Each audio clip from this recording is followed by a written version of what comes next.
Welcome back to Tempa Customs, and on this episode, we're not quite working on Ruby, but we're working on Ruby. If you've gone back in any of these episodes previously on the Ruby episodes, on the Ruby build, the Ruby playlist, you'll know I've been struggling with Ruby's brakes for months now, and I cannot get them to function. I'm not even going to dig that deep into it just because it's all in the previous videos. One of the things I did realize though when I dug into Ruby's brakes recently was that the rear brake line, which I think were working, I think that was the only set of brakes that were working, but when I got back there, the line was about 2 feet too long. It ran the frame, ran across to the other side frame rail, and then came back to the middle to drop down to the axle. It is all new stuff, and I thought it was all inline tube stuff, which is a very good brake system parts. That's what I bought for Rusty. But I'm thinking now that it's probably not, just because inline tube wouldn't have made the line too long. So I was going to then just buy the proper length of brake line. Not a big deal. It was 72 inches roughly to get it to close to the proper length that I needed.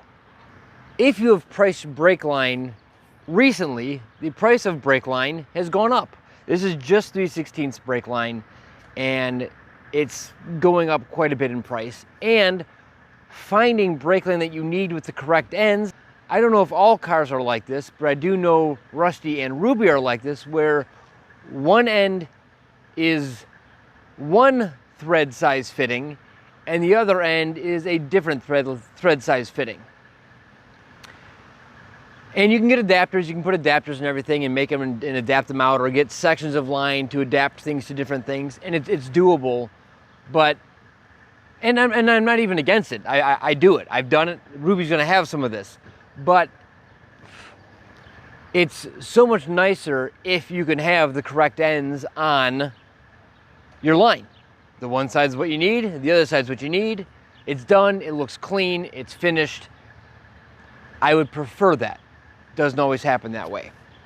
So when I did pull all these lines on Ruby and I was just going to replace it, I realized that yeah, I can go get a 72-inch piece, but then I've got to get an adapter, or I've got to get some kind of way to get the one side to a different size, because everything they had in stock was the same fitting on both sides. And to further my frustration, when I went to multiple parts stores to get what I was going to need, they basically told me they didn't have the products I needed to get what I needed to do. And I know that's not true, but it's just them just being lazy, and I hate to say it, but parts stores have gotten lazy. So I struggled for a day trying to decide whether I'd go to the parts store, buy pieces, find out that they're the wrong pieces, take them back, swap them out for this piece, get that piece, and spend half my day going to the parts store. Or do I get a double flaring tool and start doing them myself and just make the lines the length I need them, use the lines that I have, save some money there, and just make my own custom brake lines. I did spend a day and a half, 2 days in my head trying to figure this out because it's costly. You can buy the little double flaring tools that you put the line in, it's got a little clamp thing on it, and you twist it by hand, and you flare them in, and it does work. I've personally never gotten it to work. I always end up smearing them off or something, and I never get the right flare. My brother said that he's done it a couple times where it's worked just fine for him, but if you mess it up too many times on the line, now your line's too short, and you're back to square one. So I did finally decide, and actually my wife bought it for me for Father's Day. Father's Day was yesterday. We went up to Eastwood and I bought a double flaring tool, 45-degree double flaring tool. I'm not sponsored by Eastwood in any way.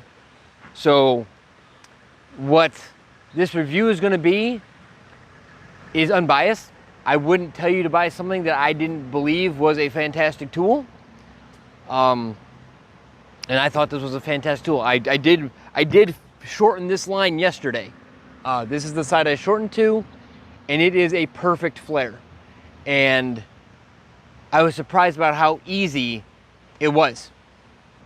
Yes, this tool is expensive. It cost my wife $220 to get this for me.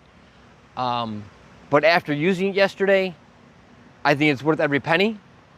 And I'm actually going to show you how it works. It's so simple, so easy. I only have one complaint. It's not even a complaint, but I only have one caveat about the tool, which I'll talk about shortly. But let me show you what you get with this. And I mean, it's just, it was mind-blowing how easy it was to make a perfect flare. So what you get with this is you get 4 different dies. So these are 3/16, quarter, 5/16, and 3/8, which I'm pretty sure are all your standard brake and probably standard fuel line sizes. I don't think there's any other than that. You get the actual pressing tool, which this opens up, and that's where your dies go down inside here. And then this spins to select which size brake line or line you're doing. This will do stainless. The reviews on stainless were that, I've never tried it, but the reviews are that you've got to go slow and you've got to use a lot of anti-seize on it when you're doing stainless. Otherwise, you'll split the line. And that would make sense. Stainless is very brittle as a metal, but it will do stainless, it will do copper, it'll do mild steel. And again, once I learned how to do it, my brother and I learned how to do it, it was like, we could do these all day long. You could probably do an entire brake system. If you had the line ready to go, you could probably do an entire brake system in a half hour to an hour. You know, it's that easy. So the only thing that this kit does not give you, and I'm kind of surprised it doesn't, a cutting and deburring tool. So that's not a big deal. They do sell a cutting and deburring tool at Eastwood. I am extremely lucky to have one of the few Eastwood storefronts a half hour from me. That's not everybody's experience, and that's one of the reasons why I got this, because I figured if it didn't work, I could just return it.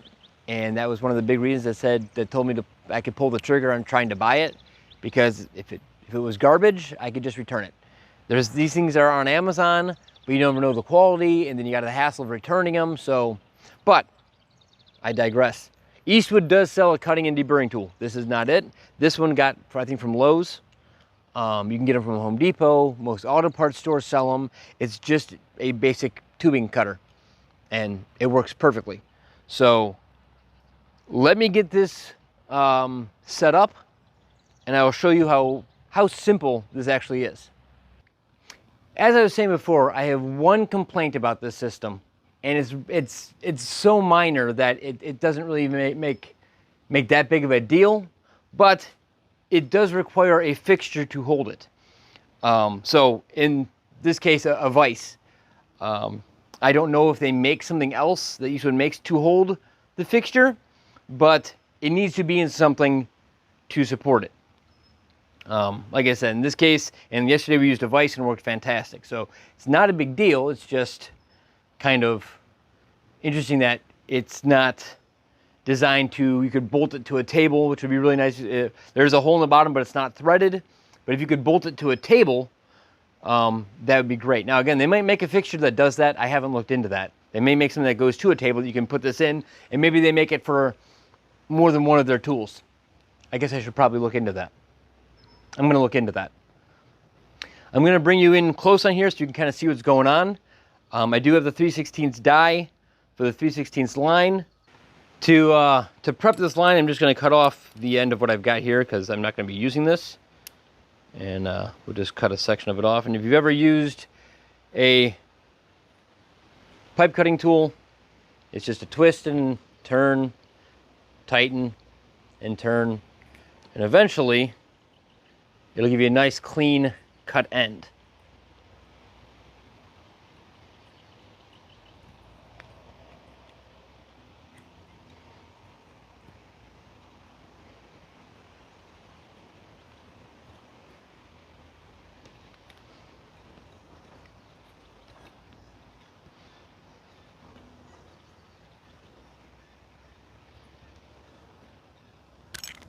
There you go, cut off.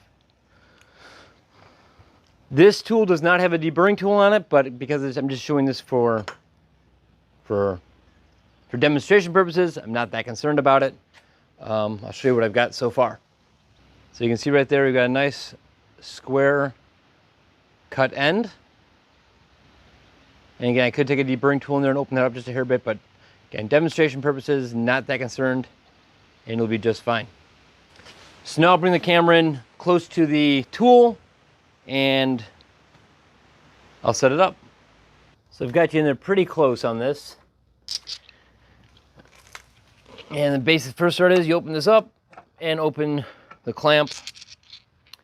There are two sides to this die. And these dies lock together.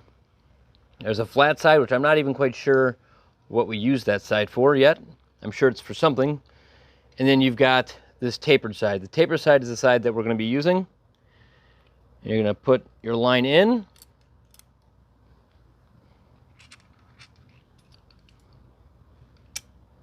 Like that. And then it goes into, let me rotate this out.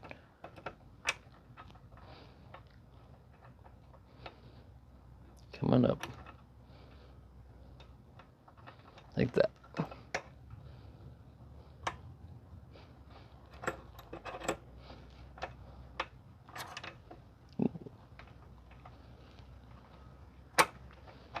Okay, there we go. Now it's all in. We're just going to bring this down kind of tight. I mean, it's not, I can probably still twist it. Yeah, I can still twist it. So it's not tight, but it's in. So if you look at the tool here, it says op.o. That's the first setting we're going to use. And we're just going to take the handle and lift it. It's on a cam. And it's going to push the line and flush it with our die. So now it's perfectly flush with the die. I'm going to take and tighten down our die. Okay, so now the line can't move. The die is trapped. It's all set. The important thing about this is to use some anti-seize on these so you don't gall up your tool. So we are using 3/16. You can see here again, OP1. Let's see if I get in there. Yeah, this guy right here is OP1 3/16. I'm going to put a little bit more anti-seize on it, like that. Then we rotate that into position. And there's actually a ball bearing underneath here that kind of keeps it clicking into its positions. So it kind of locks in. So right there. OP1 3/16. We're going to take the handle and lift it.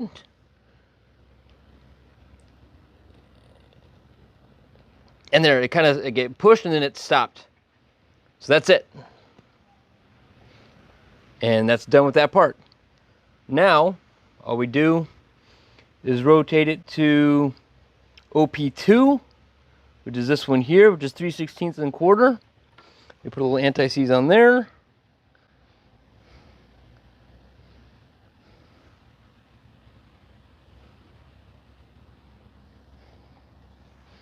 Rotate that down, grab it, and we push. And we push till it stops good. And we release it. Then we can undo the die.